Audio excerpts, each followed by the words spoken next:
ഹൈന്ദവ വിശ്വാസികളിലെ കഴിഞ്ഞുപോയ അനേകം തലമുറകൾ ശബരിമല അയ്യപ്പ ദർശനത്തിൻ്റെ ഭാഗമായി ചേർത്ത് വെച്ച ഒരു പ്രതിഷ്ഠയാണ്, അല്ലെങ്കിൽ ഒരു മഹൽ വ്യക്തിത്വമാണ് വാവര്. ആ വാവര് പള്ളി അവിടെ ചെന്ന് ഇവർ പേട്ട തുള്ളുകയും അവിടെ സാഷ്ടാംഗം വീഴുകയും അവിടെ സമർപ്പണങ്ങൾ നടത്തുകയും അവിടെ വഴിപാടുകൾ നേരുകയും ചെയ്താണ് ഇവർ അയ്യപ്പ സ്വാമിയുടെ അടുത്തേക്ക് പോവാറ്.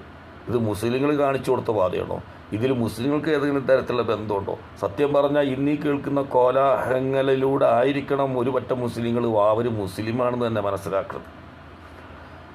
സത്യത്തിൽ ഈ വാവരും അയ്യപ്പനും ഏതെങ്കിലും തരത്തിലൊരു ബന്ധമുണ്ടെങ്കിൽ അത് ഇന്ത്യ എന്ന് പറയുന്ന മതേതര രാജ്യത്ത് അതൊരു മതപരമായ സൗഹൃദം എന്ന് വേണമെങ്കിൽ നമുക്ക് വിശേഷിപ്പിക്കാവുന്നതാണ്. പക്ഷേ ഇവരിത് തച്ചു വിളിക്കാൻ ശ്രമിക്കുന്നത് മുസ്ലിമിനെ ഏതെങ്കിലും തരത്തിലൊരു വേദന ഉണ്ടാക്കും എന്ന് കരുതിയാണ്. മുസ്ലിമിനെ ആരോടാണ്? അയ്യപ്പനോടാ ബന്ധം, വാവരോടാ ബന്ധം. മുസ്ലിമിന് അവർക്കൊരു